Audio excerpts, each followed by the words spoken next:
소, 말, 양, 돼지, 닭, 오리, 사슴, 토끼, 칠면조, 거위, 메추리, 꿩, 당나귀.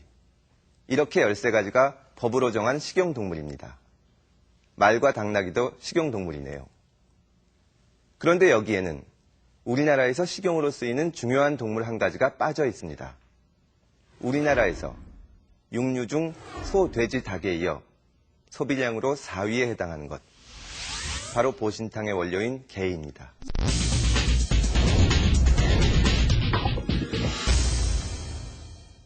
그래서일까요? 2001년 여야 의원 20명이 모여서 발의를 합니다. 축산물 가공처리법 시행령을 개정해서 식용동물에 게를 포함시키자는 내용이었죠. 그러나 국회의원들이 개고기를 법률에 넣으려고 한다는 소식이 전해지자 동물보호협회가 들고 일어나고 국회 앞에서 연일 시위가 벌어졌습니다. 결국 축산물 가공처리법은 개정되지 않았습니다. 개고기 식용 반대론자들이 이긴 거죠. 그런데 정말 개고기 반대론자들이 승리했다고 봐야 할까요? 그렇다면 지금도 곳곳에 보신탕집이 간판을 내걸고 버젓이 영업을 하고 있는 걸 어떻게 설명할 수 있을까요? 당시 법 개정에 반대했던 사람들은 2가지 오해를 했던 것입니다. 첫째, 축산물 가공처리법에 개고기를 포함시키려는 것은 그때까지 불법이던 개고기 식용을 이제 합법화하자는 얘기가 아니라는 겁니다. 단지 도축이나 판매 과정에서 아무런 규제를 받지 않던 개고기 유통을 양성화함으로써 위생적인 개고기를 소비자에게 제공하도록 하려던 거죠. 둘째, 이미 오랫동안 음식으로 먹어온 개고기를 단순히 법률로 금지하려는 시도는 결코 성공할 수 없다는 겁니다.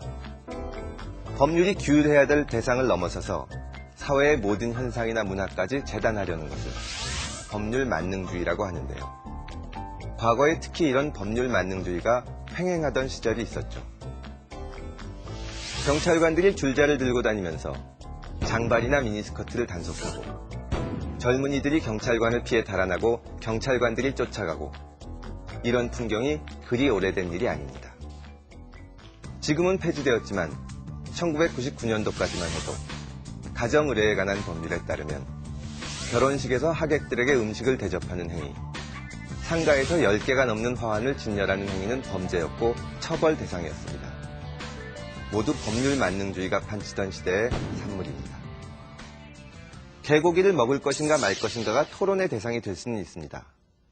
그러나 먹는 문제까지 법으로 규율하려는 법률 만능주의는 이제는 버려야 합니다. 법률로 모든 것을 해결하려는 시도, 사회의 변화나 문화 현상까지 규제하려는 법률 만능주의는 한 번도 성공한 일이 없습니다.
추성훈은 한때 우리나라에서 유도 선수로 활약했고 일본으로 귀화해 계속 유도 선수를 해왔다가 몇 년 전 K1으로 전향한 선수입니다.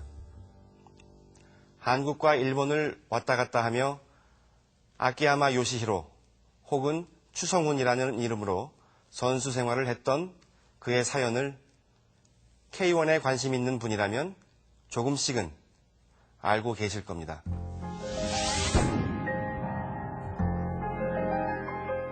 3살 때부터 유도를 시작한 제1교포 4세 추성훈.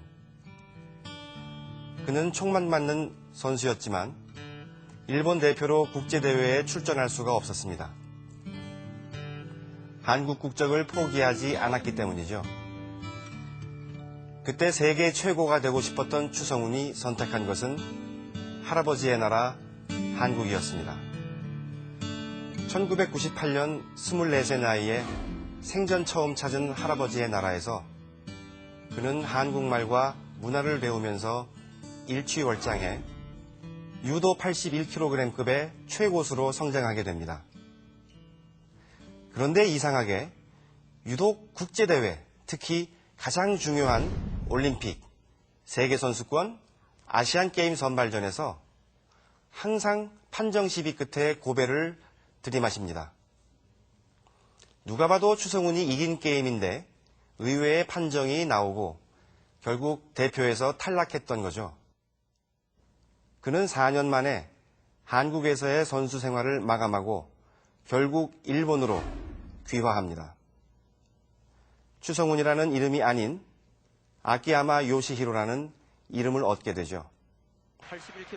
그리고 바로 다음 해 일본 대표로 출전한 아시안 게임에서 그는 한국의 안동진을 누르고 금메달을 목에 겁니다.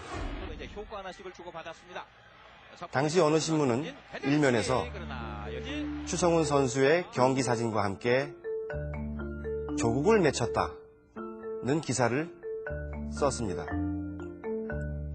그리고 추성훈에게는 민족의 배신자, 매국노라는 꼬리표가 붙게 되죠.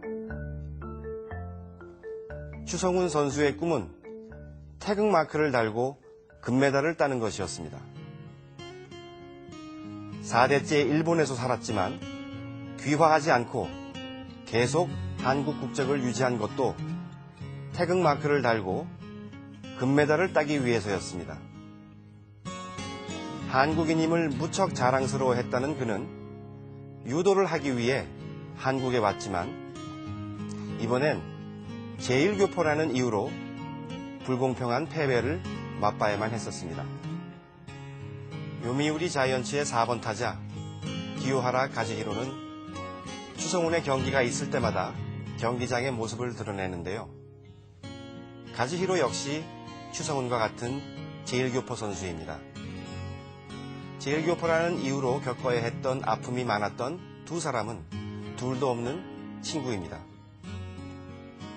일본으로 되돌아온 추성훈에게 K1으로 전향하라고 권한 것도 가즈히로라고 하는데요. 추성훈이 처음 K1 경기장에 입장했을 때 가즈히로는 추성훈의 양 어깨를 꼭 잡아줍니다. 제1교포라는 차별의 벽이 더 이상은 추성훈이라는 한 선수를 좌절시키지 않기 바라는 마음이었겠죠.